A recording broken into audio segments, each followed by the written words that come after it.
So a couple of weeks ago, Vanda, we were talking about something completely unrelated, and you mentioned soul circles.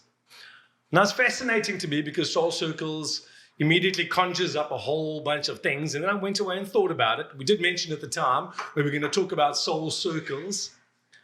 Suddenly it's February, which is all about love. Right. Another thing I've got so many questions about, but soul circles and the month of love, we're going to have to redo this because I'm going to be in such trouble. The month of Do love. Do not cut it. It's the uncut. Month of love. It is the month of love. No, we're not going to cut it. We don't cut anything. It is the month of love. It's February. My tongue is so tired. You've got no idea. Now I'm thinking about all these crazy things. Here's the thing, though. Okay, it is the month of love. It's February. That's not what you wanted to ask me. No. Go back to what you were saying. You're on to something really, really good. It is the month of love. And I was thinking about soul circles, and I suddenly thought, are they connected? The month of love, February the 14th, Valentine. Everything is connected. Sure, but that's the big answer, right? Well, it's my way in. Okay, good. So we are. Okay. Everything is connected. Sure. Isaac Newton figured that one out. Okay. The little ripple effect of a butterfly's wings just fluttering could and would and can create a big, big, big outpour of energy infusions on the other side of the world. So everything is connected because of the law of correspondence. Mm-hmm.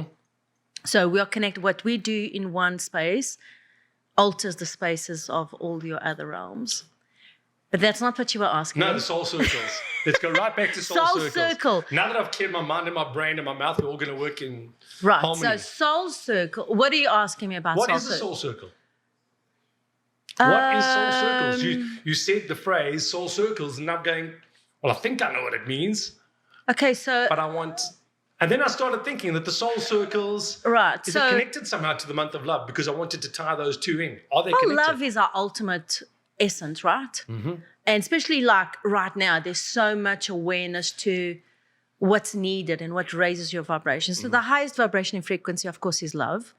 I think that February being the month of love is altered to serve many, many, many altered ways of thinking and behaviors in commercialized patterns. Sure. But that's not what you're asking me. You asked me about the soul circle. So how I would interpret that is, one, recognizing that we are all soulful when we are connected to those moments between you and your higher self. Your soul has those moments with you. And in those moments, everything feels so divine, so perfect, so aligned. That becomes that soul circle.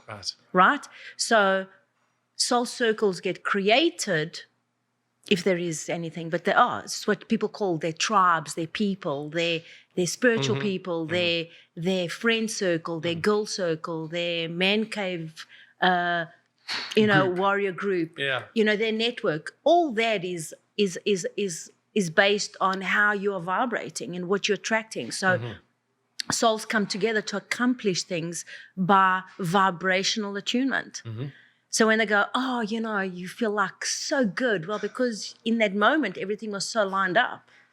And this is where people get so confused because they're looking for that soul mate. The soul connection. That soul connection. Right. That soul connection can only come to you when you're lined up, when you're divinely in that space between you, your higher self, everything that's flowing in that moment that is just connected. Can I digress just for a second? Because it's something Not really. Well, I have to. It's my job to be contrary. Digress. So I'm going to digress. So you have to be responsible for digressing. Sure. No, I am. We could just fly higher and higher. I'm going to be super responsible because... really? No, I am. I'm going to be super responsible. Watch me. Higher self. Show me a really good example of higher self. Tell me about explain the concept higher self. Because it is a huge thing. So, and it's something you really have to be so... Yeah, of course you would ask this question today. Today, so we had a response. Why are we doing the podcast? And I had to really think about that. It's like, For 15 years, I've worked so hard at trying to give language that really has no language and color to what has the most unbelievable colors in the universe. And I'm doing such a disservice because it's not that. My language, it's what you said. I don't understand you. That's why the whole podcast has emerged. I don't understand you. But then you go home and he comes back, he goes, I know what you mean. I say, yeah, but you're in conflict. I'm interpreting what you I are think interpreting. You mean. So how do you think you interpret? Do you interpret through the way you're thinking or the way you're feeling around me? For me, I think it's both. I think it, I feel the way it feels, and then I think it through. I think it's both of those things happen. Right, because you're a thinker and a feeler. Order. Yeah. But it's your feeler. Definitely, that's the first thing. Think of like me with having like these tentacles and feeling you, and then feeling the energy and then bringing it back. That's why people that are in the mind and skeptics have a hard time allowing that feeler to be a natural progress because they're always interrupting that. The mind cannot feel. Sure. Not today, not tomorrow, not ever. And the mind is never present. Your feeler is the only one that's present. That's some great information right there. I just want to let you know. So it's never present. You say the mind is never present? The mind is always in the past. It can only interpret, it can only give you, think of the mind as a computer, a library, a great resource of everything that you have passed, experienced and all. But for it to be present, you have to still it. Right. Allowing the feeler to come in and send those waves of interpretation. That's why meditation is so powerful, but the mind's not there. You're not listening to the mind. You're listening to, well, there we go. Absolutely. Because the mind, if you're in the mind, it means you're in the past or you're in the future. It's your feeler that's in the present. Now, you're so digressed that we're not in our soul circles anymore. No. I think we kind of are. And I'll tell you why. Because when you meet somebody, I'll tell you why I think we are. Because when you meet somebody and you go, oh, this could be that one. This could be my soulmate. Because it's your feeler. But that's what I'm saying. So I didn't digress as much as I thought because I thought we were going on a different path because I really want to understand the concept of higher self. So what would make the one? Again, I think it's a feeling of utter comfort and utter belonging and it makes safety it the within one, a certain person's space. Well, it's the one that's bringing in that alignment into your desires, your wishes. It's the one that's signaling that opportunity of corresponding to your feeling good endorphins. It makes you feel good. Right, it makes you feel good. It gives you those butterflies in your tummy. You start getting a little bit nervous, just nervous enough that you know, ooh, something's there. Because if it is a soulmate, and if soulmates really exist, all right, then you better be ready because that soulmate's going to trigger you with opportunities, and challenges to grow. Okay, because I would expect so. I would want that. Right. As a soulmate, personally, I would look for somebody who's going to challenge me. Right. Well, yes and no. Well, that's just the way I see things. And again, I also think in terms of soulmates, I don't think we always have to completely understand what it is about that person that makes them our soulmate. It's just sometimes... So the person doesn't make you the soulmate? No, sure. Keep going. Do you think the person makes the soulmate? No, I think it's the feeling. Because you're allowed to think and believe whatever you want to believe. No, I think it's the feeling. I think it's the feeling that when you're together, that you are meant to be together. It's what that relationship brings and how you feel in that relationship. Yes. But in my space, I directly associate that with the person.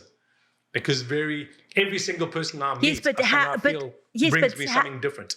Yeah, because you were in a different sequence and a pattern when you met that person. Yes. You already know. You already know when it's effortless. If you're trying so hard to meet that person, you're off your path. It's like people go, we should do a class. No, we shouldn't do a class. We need to rather take the time to breathe into your inner space, rather realign yourself to raise your inner thoughts about what makes you feel good, what makes you happy, creating moments that are happy for you so that You're in that space with your own soul group. You, your higher self, and your inner well-being is all lined up. You lined up, you meet your soulmate. So the soul circle can be something so small. So soul But circle so are like big people that are as the coming two people? together to accomplish things that are important for them. Sure, but now those two people who think that they are soulmates, that's a soul circle in itself. Yeah, if you think it, you are. Yeah, that's what I'm saying. So it could be something very small and also something very big, like a community. Yeah. Okay. It's no different. It's just the amount of people. When Exactly. it gets to the community, you've got to have a wider bandwidth. Yes. So that Yes. you can tolerate everybody's little nudging And all their little intricacies and all their in the relationship uniqueness. with you. All their uniqueness so that they are able to be part of the wholeness of what you're bringing to the table. Now, that brings in love. Yes. Okay? So when you love somebody, you don't care about their weaknesses. You're not looking at what's imperfect. You see everything perfect in those moments of You love. do. Oh, look at that little do. twitch. And look, he's got a little ear. You Look, he's got, so fascinating, so wonderful. But all of a sudden you get triggered, like, yeah, that I'm twitch thinking all about all now sorts is of things irritating now. you. Oh, Yeah. no, I can't Right. stand it. The Yeah. thing you love the most is the thing that irritates you the most. Right. So Where did when that come there from? is love, there is tolerance, there is space, there's allowance. When you start getting cornered by the shadow aspect of being out of alignment with yourself, Right. then those things are not funny anymore. But you can. This is interesting to me though. Yeah. Just because somebody's your soulmate doesn't mean you won't have moments like that where you are not completely connected and you don't see eye to eye. You're always connected. No. What I'm saying You don't is, have to agree with each other. that's what I'm saying. But it But doesn't it's mean, tolerance. oh, this is not, I was so wrong. This isn't my soulmate. We fought twice in the last 2 months. This is not my soulmate. Yeah, but that's That not doesn't work like that, right? Yeah, no. Because I think people are the soulmate, this perfect vision of love, this perfect vision of togetherness, this never-ending flow of tenderness let's and warmth talk and about affection the- between two people. Okay, so let's talk about, so people are looking for the right one. There is no the one. Yeah. You know, it is though. Destiny comes from a place of all the things that you're wanting to accomplish. You are the master of your creative space. You are the sole provider to your experiences. And you'll just go, I just had to meet you. No, I had to meet you because you're going to support. Sometimes the ones that are making our life so challenging are the ones. Because they're coming in with as disguised angels. I know you wanted to speak about We're angels. going to do that. Right. We will. So that's why there's got to be this place of allowance.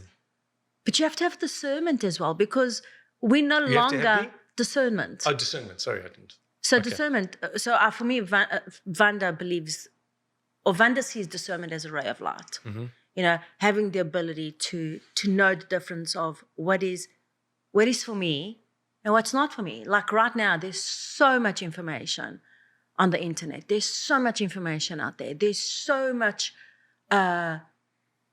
There's an abundance of everything, and you have to have discernment, because what's for me might not be for you. Completely. You know, people go, but what works for you? What are your 7 steps? My 7 steps might not be your 7 steps. So don't follow people's 7 steps.